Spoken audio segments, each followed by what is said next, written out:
I didn't bring my box today. That's terrible.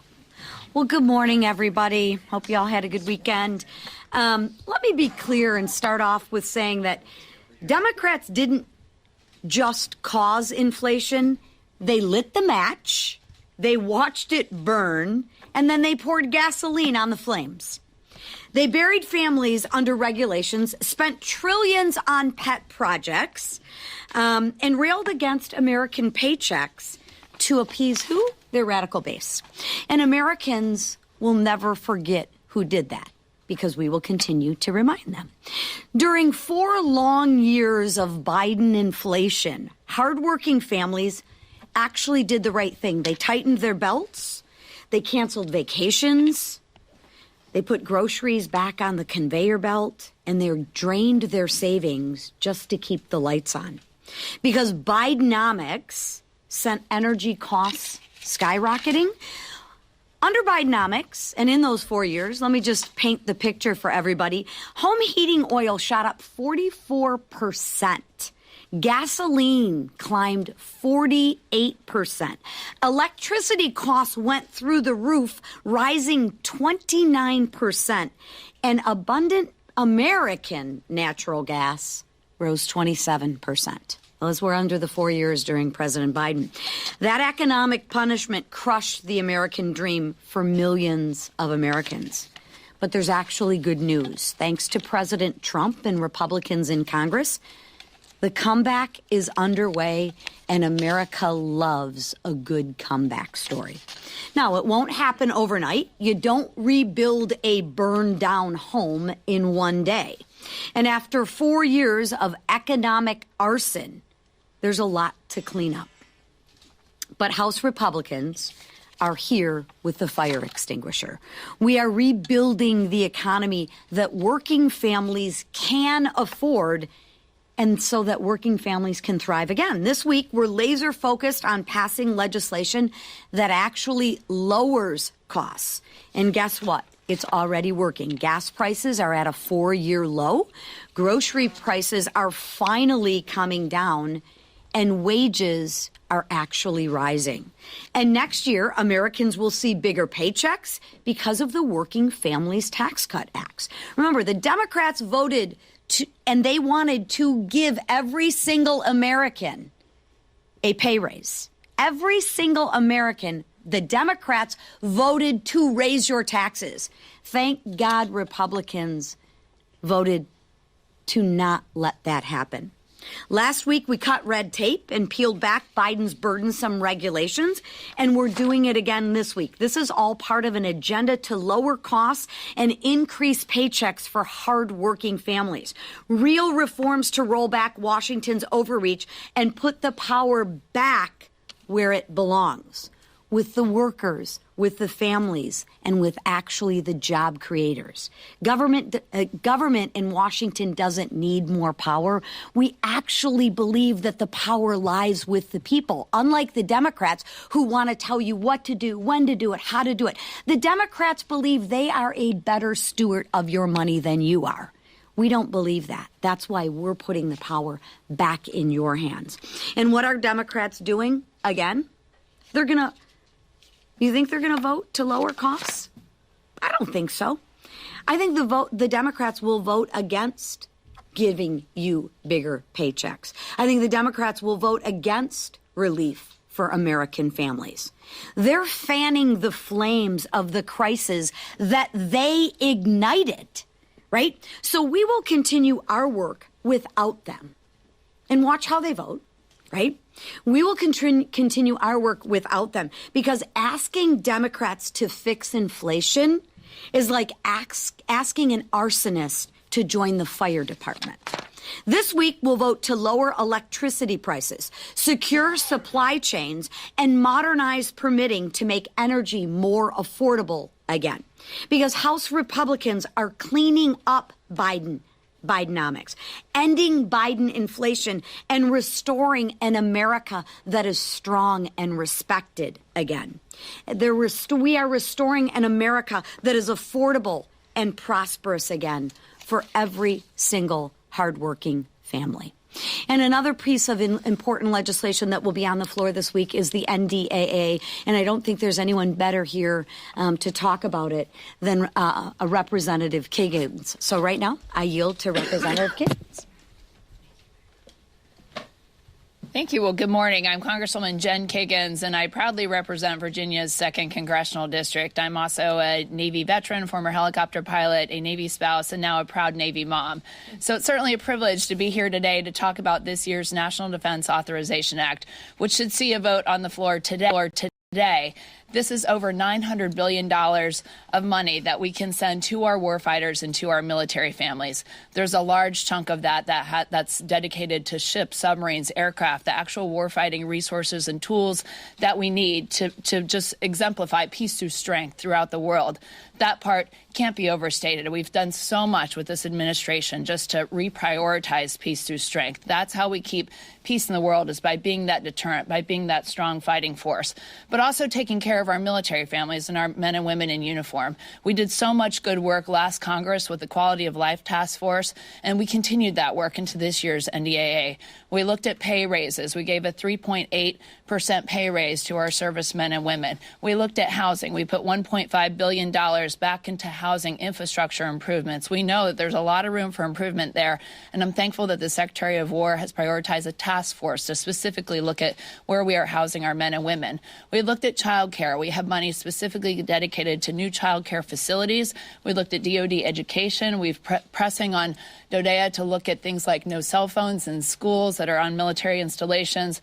There's a lot of money in there for health care that we want to make sure we're providing good health care for our men and women who serve and their families. We put other things in there for licensures to make it easy for providers to be able to serve our military community. And we even looked at things that were making it unifying the accession process, because we heard a lot of challenges with young people who want to serve, that they're being looked at differently for different types of medical history issues. So we changed those things. A lot of meaningful change. One of the things I'm most excited about is how we've prioritized our military Sea Lift Command. In the Navy, you know, we don't have as many ships as we probably should, and we're working on that shipbuilding exercise. But in the meantime, I have my military Sea Lift Command folks who are stepping up, who are civilian partners and providing that peace through strength on the seas. And what we left them out a little bit of the discussion with the quality of life issues. So we included them back this time. We took out pay caps for military Sea Lift Command pay. We made sure that our military Sea Lift Command members could shop at the commissaries and exchanges. We're protecting our commissaries, making sure that they are available and there for our military families. So a lot of good things to take care of the people who serve, but then also that technology integration piece, the contract awarding, the procurement acquisition reform. We've done many, many good things to the tune of over $900 billion. So it's a privilege to have been a part of the team that put that together. It's a mission that we all share here in Congress on both sides of the aisle, of taking care of our military and making sure we remain the greatest in the world. Thank you so much. And with that. Thank you, Jen. Fraud, fraud, and more fraud. It seems like every day there is a new discovery of stolen taxpayer dollars in my home state of Minnesota. And who is smack dab in the middle of it? The self-acknowledged liar, incompetent, failed governor, and failed vice presidential candidate Tim Walz. But with the world now watching, Walz can no longer hide from accountability. I want to thank President Trump and his all-star administration for pursuing justice for the hardworking taxpayers of my state of Minnesota. Secretary Noem, Secretary Bessent, Secretary Duffy, FBI Director Patel, Administrator Loeffler, Dr. Oz, Stephen Miller, Border Czar Tom Homan, and even more in the Trump administration have sounded the alarm and taken action finally. On behalf of the people of Minnesota, thank you. In addition to exposing and eliminating rampant waste, fraud, and abuse, President Trump and House Republicans are delivering on our promise to restore affordability and opportunity for the American people. With legislation to streamline permitting, unleash American energy, and increase opportunities for Americans to invest in their futures, we're working to lower costs, support American jobs, and spur business innovation. In particular, the nonpartisan INVEST Act, led by Congresswoman Ann Wagner, is going to cut bureaucratic red tape. It's going to empower small businesses in this country and entrepreneurs and give Americans more freedom to invest, build wealth, and save for the future. This will be another great week for America First Wins. And with that, I yield to our leader. Thank you, Whip, and really appreciate the work that the Whip has done to remind everybody about the fraud that was going on in Minnesota for years. It's finally getting, I think, more coverage, not as much as it deserves, but alarming that so much of that was going on right under the nose of Governor Walz and the brutal waste of taxpayer dollars. We're going to continue, as President Trump is this week, to focus on affordability and lowering costs.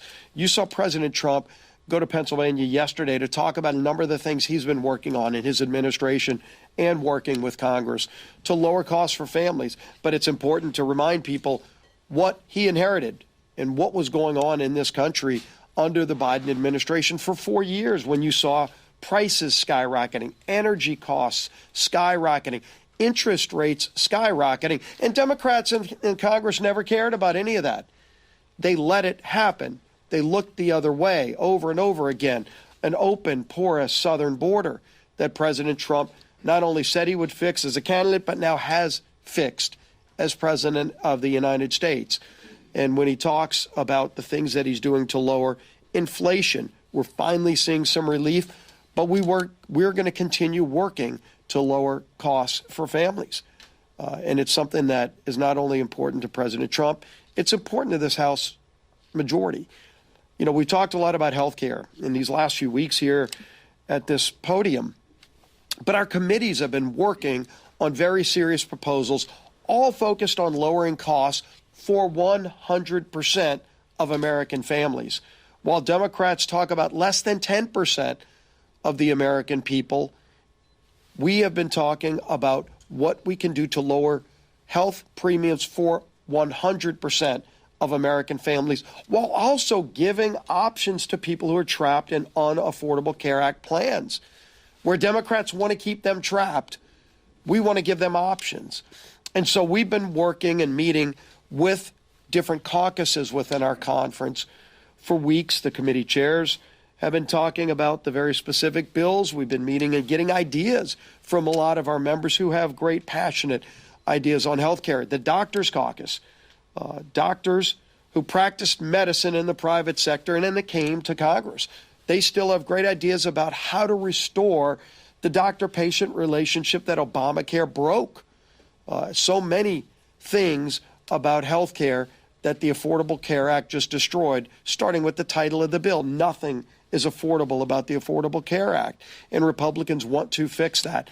And so what we did today in our conference just a little while ago has had a really productive discussion about all those ideas that the committees have been working on, not just ideas, actual bills. And we are now focused on bringing a number of those bills to the floor next week that we have consensus on. There are still some areas that we don't have full agreement upon, and we're going to keep working on those. And we've committed to work on those early in the next year, but starting next week, voting in the House on bills that will focus on lowering premiums for 100% of Americans. Let's see where Democrats stand when it's not just giving money to insurance companies and propping up failed Obamacare plans, but actually helping 100% of Americans have better choices and lower health care premiums. So we're going to continue bringing bills to the floor that work on fixing problems that Democrats have created and delivering on the promises we made to the American people.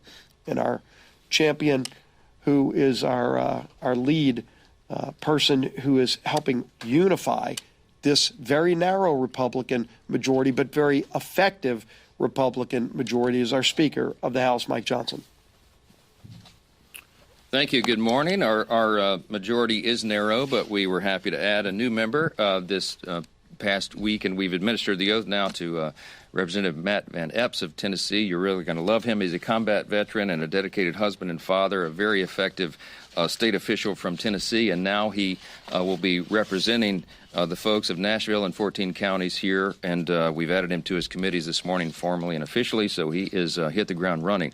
There is a lot going on here. We wanted to talk with you about some of those things this morning, and I'm so grateful for this leadership team for giving you the report so far, and for Representative Kiggans, who is an extraordinary member of Congress, as you know, a decorated veteran and somebody who's so committed to our nation's defense and our military servicemen and women, and her expertise and all these things has been so greatly appreciated. We're glad to have her this morning. Now, look, we've had one of the most consequential, most productive, most successful Congresses in the history of this institution, the 119th Congress. In spite of those small margins, the Republican majority has been working in lockstep with the Republican majority in the Senate, even though that one's small as well, and of course with our strong Republican president and his administration.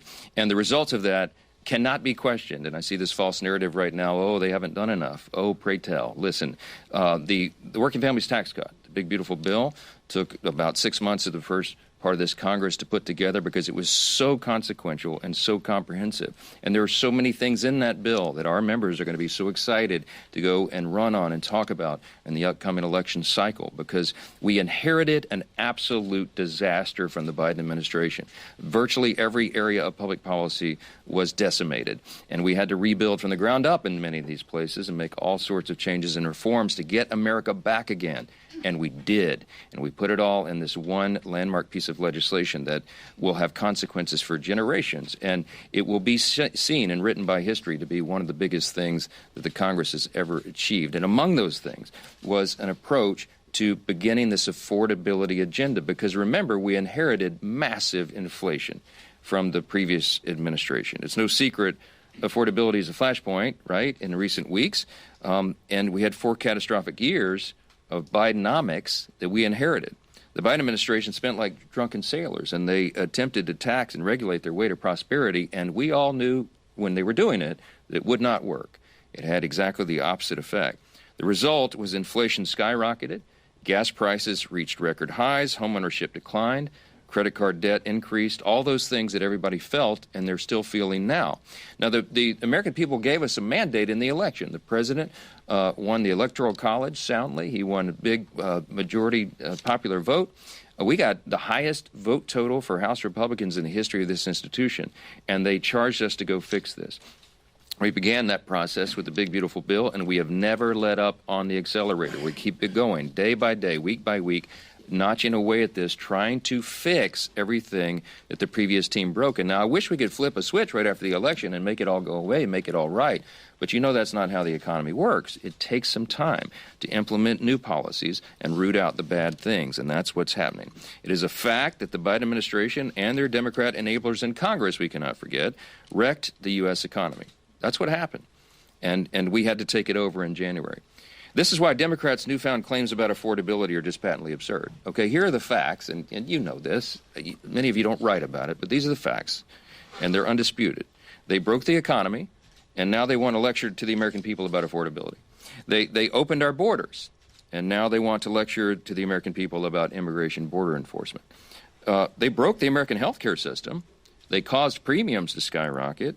And now they have the audacity to tell Republicans that the only way to save it is to throw hundreds of billions of dollars to health insurance companies, which would merely fuel a system that is rife with fraud, waste, and abuse.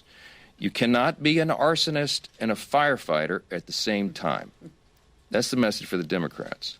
Let's be very clear about one thing. When the Democrats talk about health care affordability, okay, this catchphrase that they are talking about one thing and one thing only. They are talking about continuing handouts to big insurance companies. They have no ideas, they have no desire to fix the broken system they created. They just want to subsidize it. And subsidy is a big word. It means they're taking taxpayer dollars and funding a broken system. That is their entire affordability agenda in a nutshell. This agenda does not lower health care costs. All it does is hide the cost of the failed law, which we assume is the point. And their proposal, which is a 3-year extension of these enhanced subsidies, the Democrat COVID subsidies that they created, that they put the expiration date on for this December. That proposal to extend that for 3 years is devoid of any reforms to clamp down on the rampant waste, fraud, and abuse, and it continues to provide taxpayer-subsidized health care to Americans who are making hundreds of thousands of dollars in annual salary. It doesn't make any sense. Now, you heard Whip Emmer and Leader Scalise reference the massive fraud that's just been uncovered in the last week or so in Minnesota. We know that this has been going on around the country in these deep blue states, and now the evidence is starting to come forward. It's staggering. It should upset. It should anger every American that this is where their dollars are being wasted and abused. A new report by the Government Accountability Office, which I haven't seen too much written about yet, you should look into that. It is an eye-opener as well. It makes clear why it would be a dereliction of duty to just extend subsidies without massive reforms to them, okay? Over the last 2 years, this is investigators at the Government Accountability Office, okay? They submitted 24 fraudulent applications for the ACA subsidies, the Unaffordable Care Act subsidies, Obamacare, okay? Of the 24 fraudulent applications that they created intentionally to just see what would happen, 23 of them were approved.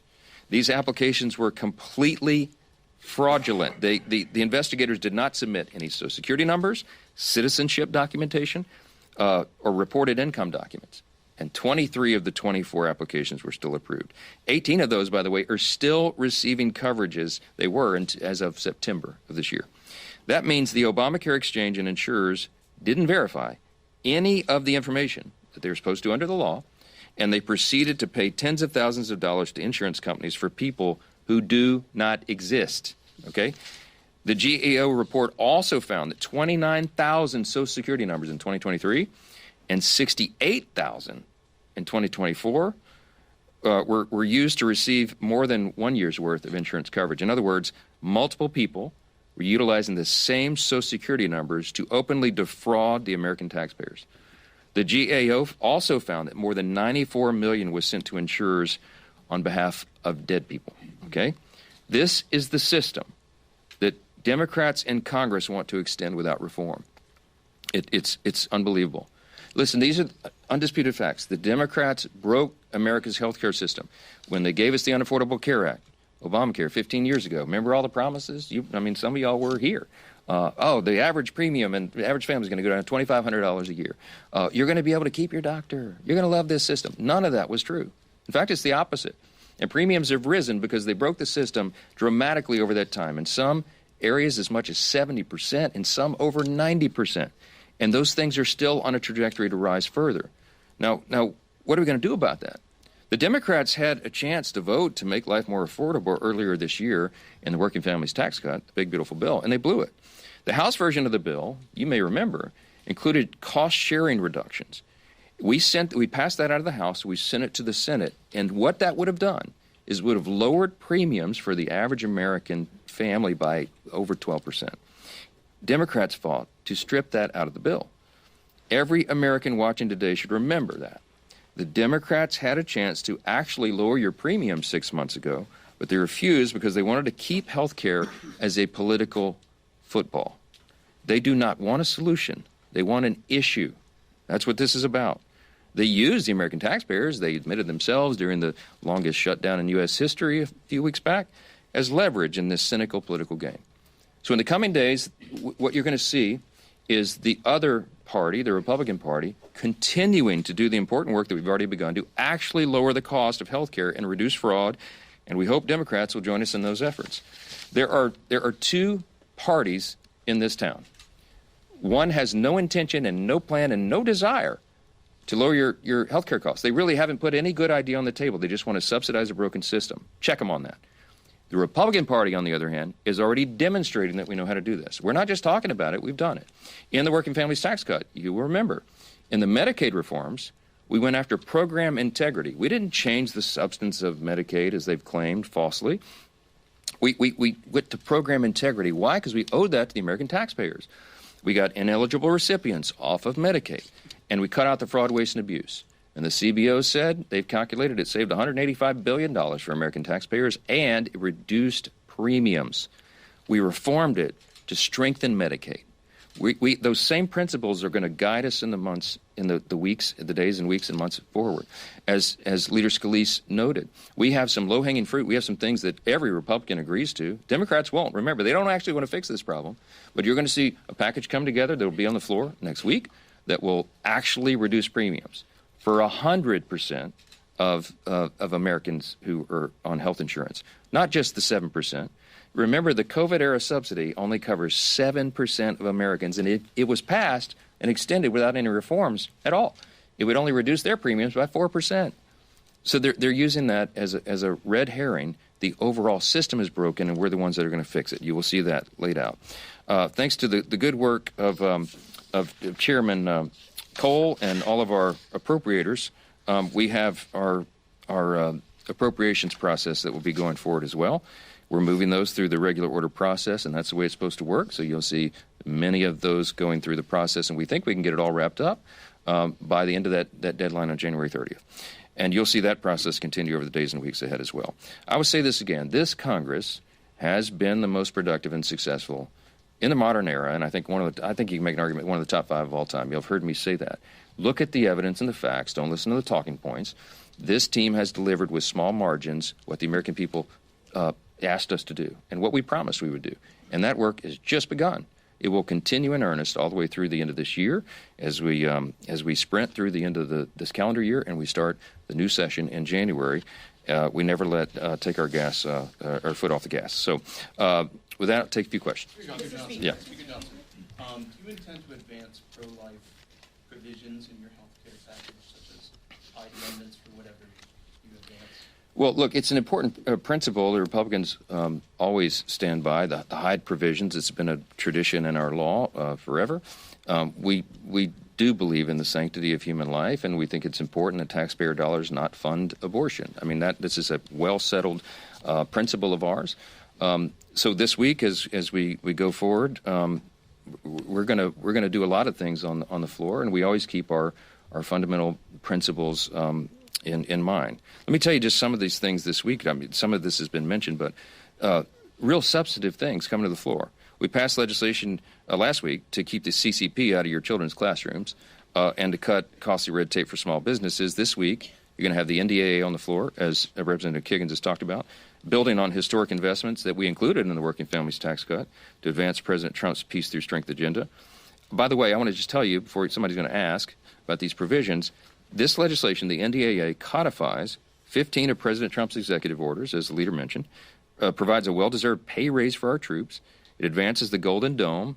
It revitalizes our defense industrial base. It ends woke ideology at the Pentagon, and it keeps the border secure. And it's the product of months of work by Chairman Rogers and our House Armed Services Committee with Representative Kiggans and all the colleagues there. We thank them for their efforts. And this week we're also going to have legislation to streamline permitting processes, accelerate permitting approvals, as Chairwoman McClain discussed, strengthen our electric supply chain, and many other things. What you're not going to see, though, is the dreaded Christmas omnibus, right? Because we broke that fever, and I'm so proud of that. For 3 consecutive years, Republicans have avoided the bloated end-of-the-year Christmas omnibus. We've broken that tradition, and we're not turning back. Those are the things you're going to see as we advance our core principles and we stick to the traditions of what we've done for the taxpayers and for the citizens of this country. Yes. Second row, right here. Class. After the Gang of 8 briefing that you had yesterday, what makes this video of a second strike on a suspected drug vote different from the other videos the administration has voluntarily released? And do you support all members of your conference being able to see it? My admission here is I was not in the Gang of 8 briefing yesterday because we were working on the health care stuff, and it was timed at exactly the same time as we had our 5 families, all of our caucus meetings, and I told Secretary Hegseth and Secretary Rubio I wouldn't make it, so they're going to meet with me individually, so I have not yet seen that. But I will tell you that they have obviously shown that video to the Gang of 8, and I think members have had the House Armed Services Committee and the Senate Armed Services Committee. So you have to ask the question to them. So we'll see. Yes, sir. Yes, sir. Second row. Yes, sir. Yeah. Can I get your thoughts on Jasmine Crockett's run for Senate? What does it say about the state of the Democratic Party? And do you feel worried about her chances of winning at all? I'm absolutely delighted that Jasmine Crockett is running for Senate in Texas. I think it's one of the greatest things that's happened to the Republican Party in a long, long time. She is the face of the Democratic Party. She and Mamdani. Good luck with that. I want her to have the largest, loudest microphone that she can every single day, and we look forward to having that election down there. We are going to elect another Republican senator in Texas. Texas is a red state. The people of Texas are common sense Americans, and what Jasmine is trying to sell will not be purchased by the folks of Texas. That is my prediction. Yes, yes. Thank you. Thanks so much.